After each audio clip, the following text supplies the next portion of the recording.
इसमें जो है पूरा अहंकार उसे चारों तरफ से घेर लेते हैं। और अहंकार इतना जैसे रावण था, रावण ने पूरी लंका पे विजय प्राप्त कर लिया था। वो केवल चाहता था कि जो मेरे राक्षस जो समुदाय है वो उसका ही वर्चस्व बना रहे। फिर वो इसके लिए वह सभी तरह के राजाओं पर आक्रमण करने लगा।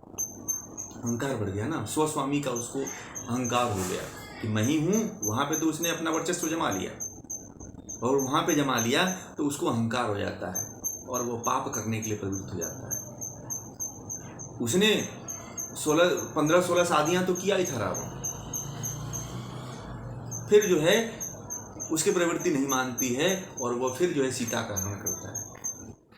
वो अपने जो संस्कार थे उसके पूर्व जन्म जो भोग के जो संस्कार थे, उस भोग के संस्कार से वो संस्कारित होकर के जो है सीता का हरण करता है कि मैं इनसे भी शादी करूंगा। मगर उसका जो प्रयास रहता है वो निष्फल हो जाता है। तो इसी तरह से व्यक्ति का होता है कि जब व्यक्ति जो है, जो सांसारिक व्यक्ति है, जब मैं और मेरे का जब उसके अंदर गुण आ जाता है तो उसको स्वस्वामी समझने लगता है, अपने आप को ही सबका कर्ता धर्ता समझने लगता है, अपने आप ही सभी प्रवृत्तियों की तरफ, पाप प्रवृत्तियों की तरफ बढ़ने लगता है वो, और कुकर्म करने लगता है। और तब उसे जो है, तब स्वयं वह दुखित हो जाता है एक दिन कि मैंने क्या कर दिया। जब अशोक था, अशोक को जब राज्य की जब इच्छा हुई, राज्य प्राप्त करने के लिए, पूर्ण प्रभुत्व स्थापित करने के लिए, जब कलिंग पे उसने आक्रमण किया तो कलिंग के सभी जो सैनिक थे, सभी जो राजा थे, उन सभी का उसने वध कर दिया। वहां पे केवल चीखें सुनाई दे रही थी और उन महिलाओं को चीखते हुए देख करके उसे बड़ा दुख हुआ था। क्यों? क्योंकि वो अहंकार संस्कार से प्रेरित था। वो मारता चला आ रहा था और मारते चले आ रहा था और वो ये देख रहा था कि मैं इस तरह से विजय प्राप्त कर लूंगा। मगर उस विजय में भी उसको दुख प्राप्त हुआ। विजय तो हुई वहां पे, मगर उस समय भी उसको तो वे संस्कार से सब आ रहे हैं। एक संस्कार कर रहे हैं तो दूसरे संस्कार हमें दुख दे देते हैं। वही संस्कार प्रेरित करवाता है दूसरा कर्म करने से। नहीं होता है तो फिर हम दूसरा कर्म कर लेते हैं। और फिर जब अहंकार को कभी मत बढ़ने दो। अहंकार ऐसी चीज है कि स्वयं को दुख देता है और स्वयं को नष्ट भी कर देता है। अब जब जो है ना, जब ये जान जाता है योगी कि जो विषय हैं उनके विषयों को भोगने से कभी तृप्ति नहीं होती है, और उसके संस्कार जो हैं, जो संस्कार उभरते हैं, वो संस्कार जो है हमें कभी सुख नहीं दे सकते हैं, तो वह जो है इससे मुक्त कर लेता है। जो संस्कार हैं उस संस्कारों से योगी जो होता है वह जान करके कि संस्कार से भी तो समस्या आ रही है, इससे भी दुख मिल रहा है, तो इससे वह मुख मोड़ लेता है और संसार से विरक्त हो जाता है। कहता है कि कुछ भी तब अपना नहीं है, सब दुख ही तो मिल रहा है। जो हम सुख समझ रहे हैं, जो सांसारिक लोग जिसको सुख समझते हैं, उसमें भी तो दुख हो रहा है। हम लोग इसी दुख में, इसी जो परिणाम है, ताप है, संस्कार है, ये तीनों दुखों को भोगते हैं, तो हम इसमें सुख का अनुभव करते हैं। हम सभी लोग आज भी परिणाम दुख होता है तो हम परिणाम दुख भी भोगते हैं, ताप दुख भी भोगते हैं, संस्कार दुख भी भोगते हैं, और हम इसमें सुख का अनुभव करते हैं। परंतु जो योगी होता है इन तीनों में दुख का अनुभूति करता है, दुख का अनुभव करता है, कहता है कि ये फिर भी इसमें दुख है। और हम लोग तो जब इतना तीनों दुखों को भोग करके बोलते हैं, तीनों दुखों को सह करके बोलते हैं, तो संसार है तो जीवन है तो जीना पड़ेगा। लात खाते रहो, जीते रहो, यही हम लोगों को भी कहते रहते हैं, आने वाली पीढ़ियों को भी कहते रहते हैं कि कष्ट दो, कष्ट सहन करो, बार बार जन्म लो, बार बार दुख सहते रहो। यही संसार है। संसार तो सदियों से ऐसे ही चला आ रहा है। बड़े बुजुर्गों से सुना होगा आप लोगों ने, घर परिवार में लोग यही कहते हैं कि यही तो जीवन है। ये जीवन नहीं है, ये अज्ञानता है।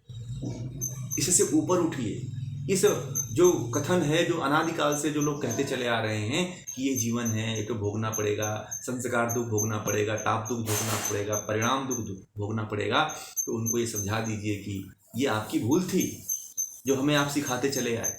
घर के बड़े लोग यही कहते हैं कि तो संसार है, ये तो चलेगा, ये तो ऐसे दुख मिलेगा हमको, तो आप क्यों नहीं इसको नष्ट कर देते हो, क्यों नहीं इससे आगे बढ़ जाते हो? तो बढ़ने की बात है। फिर जो है गुण वृत्ति विरोध दुख है। जो अगला जो है, थोड़ा सा टाइम मैं ले रहा हूँ क्योंकि इस सूत्र को मैं पूरा कर दूँ, थोड़ा सा ये बड़ा था इसलिए थोड़ा इसमें टाइम लग रहा है, लेट से भी शुरू हुआ। तो अगला जो चौथा जो दुख है वो गुण वृत्ति विरोध दुख है। गुण वृत्ति विरोध दुख क्या है, इसको समझिए। तो गुण सात्विक प्रवृत्तियाँ, सात्विक प्रवृत्तियाँ क्या क्या होती हैं? सात्विक प्रवृत्तियाँ हैं दया है, सेवा है, परोपकार है, ये सात्विक प्रवृत्तियाँ होती हैं।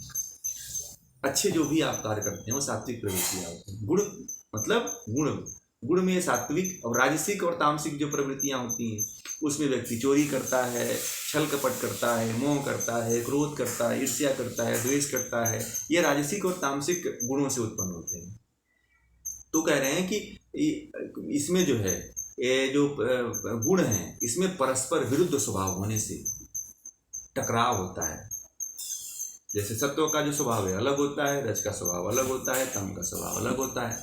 तो इसमें जब परस्पर टकराव, जब इसमें विरुद्ध स्वभाव होने के कारण जब इसमें टकराव होता है तो इस टकराव से व्यक्ति को मानसिक स्थिति, जब व्यक्ति की जो मानसिक स्थिति होती है वो अशांत हो जाती है और जिससे व्यक्ति दुख का अनुभव करता है। यह दुख सत्व रज तम गुणों के परस्पर विरुद्ध स्वभाव के कारण होता है, इसलिए इसे गुण वृत्ति विरोध दुख कहते हैं। वृत्तियां एक तो नहीं है ना, वृत्तियां अपने अपने तरफ अलग अलग विरोध करती हैं दूसरे का। सत्व गुण एक दूसरे तरफ लेके जाता है, रजगुण अपने तरफ खींचता है, चंचलता की तरफ खींचता है। जो तमोगुण होता है वो अंधकार की तरफ लेके जाता है, निद्रा की तरफ लेके जाता है, आलस्य की तरफ लेके जाता है, राक्षसी प्रवृत्ति की तरफ लेके जाता है। इस तरह से जो है हर गुण जो है परस्पर एक दूसरे के विरोधी होते हैं और एक दूसरे के विरोधी होने का दूसरे में एक सभी तीनों में टकराव उत्पन्न होता है। जब टकराव होता है तो टकराव के कारण अशांति पैदा होती है।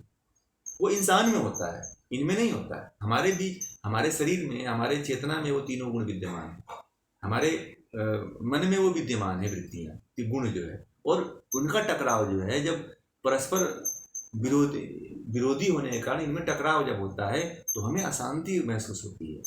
जब हमें अशांति महसूस होती है तो हम डॉक्टर के पास जाते हैं, कोई दवा दे दो, हमें दर्द हो रहा है, चाहे मुझे डिप्रेशन हो रहा है, मुझे तनाव हो रहा है, हम डॉक्टर के पास जाते हैं, दवा तो हमारे पास है।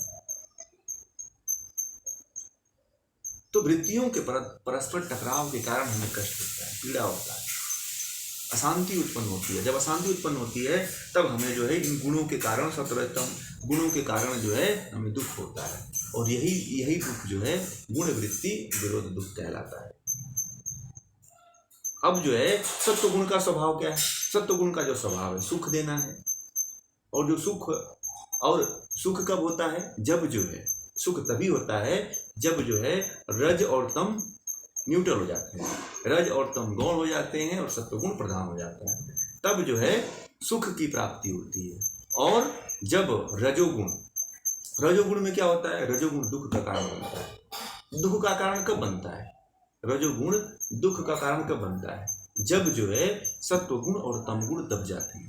जब सत्वगुण और तमगुण दब जाते हैं तब हमें दुख होता है, ये ध्यान रखिएगा। सत्वगुण और तमगुण जब एकदम दब जाते हैं, गौण हो जाते हैं, तब रजोगुण का प्रभाव होता है। जब रजोगुण का प्रभाव होता है तब हमें दुख की प्राप्ति होती है। और जो तीसरा जो होता है तमोगुण, तमोगुण में क्या होता है? तमोगुण से मोह उत्पन्न होता है। मोह कब उत्पन्न होता है? जब जो है सत्वगुण और रजोगुण सत्वगुण और रजोगुण जब गौण हो जाते हैं, जब न्यूट्रल हो जाते हैं, दब जाते हैं, तब हमें मोह उत्पन्न होता है। आपने देखा होगा मोह कब उत्पन्न होती है? मोह ऐसे नहीं उत्पन्न होती है। मोह तब उत्पन्न होती है जब जो है सत्वगुण दम गौण हो जाएगा, रजोगुण गौण हो जाएगा, तब हमें मोह उत्पन्न होता है। तब हमें इतना हम मोहित हो जाते हैं कि एकदम हम जैसे कि अंधा व्यक्ति जो कहा जाता है वो हो जाते हैं। फिर दूसरा हमें चीज़ कुछ दिखाई नहीं देता है। कोई कहता है कि नहीं ये संसार है, संसार दुख में, अरे पागल है ये, संसार दुख में है तो तुम चला जा, जा दुखित हो जा। लोग उसको गाली दे करके भगा देते हैं। किसी कोई व्यक्ति ज्ञानी की बातें ही नहीं सुनना चाहता है। यही जो है गुण वृत्ति विरोध दुख है।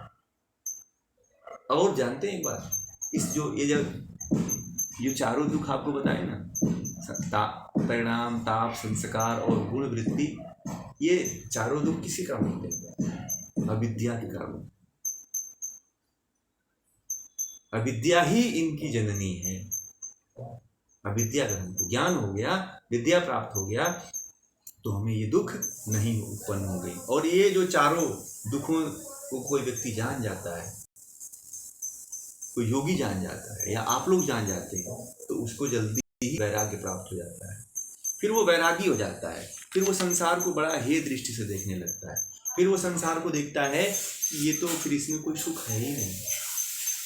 जो संसारिक लोग जिसको सुख कहते हैं, जिसमें सुख बताते हैं, वो तो सुख है ही नहीं। वो तो सारे उसके जो परिणाम निकल रहे हैं, ताप निकल रहे हैं, जो संस्कार निकल रहे हैं, और दुख, गुण से जो दुख होता है, सबसे जो है दुख ही उत्पन्न हो रहा है, ऐसा बताते हैं। और फिर उससे वो वैराग्य उत्पन्न हो जाता है। फिर उसको फंसता नहीं है, फिर उसको उलझता नहीं है।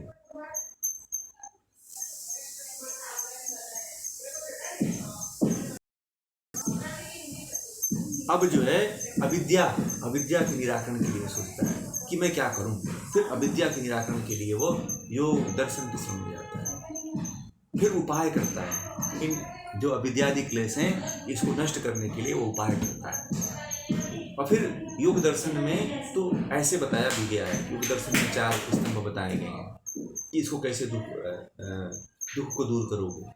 तो महर्षि पतंजलि ने आगे बताया है कि दुख क्या है, दुख का कारण क्या है, सुख क्या है और सुख का कारण क्या है। सुख मतलब जो वास्तविक सुख, और सुख का कारण क्या है, इसके द्वारा हम असली सुख को प्राप्त कर सकते हैं। उसका भी उन्होंने महर्षि पतंजलि आगे के श्लोकों में बताया हुआ है। ऐसे ही जैसे ये जो 4 बताए गए हैं, 4 विभाग बताए गए हैं, 4 सोपान बताए गए हैं, इस जो दुख है, इन दुखों से निवृत्ति के लिए, वैसे ही आयुर्वेद में भी बताया है। आयुर्वेद में भी 4 स्तंभ बताए। रोग की चिकित्सा, रोग का कारण, स्वास्थ्य और चिकित्सा। ये 4 स्तंभ को आप प्राप्त कर लीजिए, 4 स्तंभ से होकर के गुजर जाइए, तो फिर आप पूरी तरह से स्वस्थ हो जाएंगे और आत्मा का साक्षात्कार भी कर लेंगे। तो ये जो है जो परिणाम दुख, ताप दुख, संस्कार दुख, गुण वृत्ति विरोध दुख, ये जो चारों दुख हैं, वो आज यहीं पे इस विषय को पूरा करते हैं। काफ़ी समय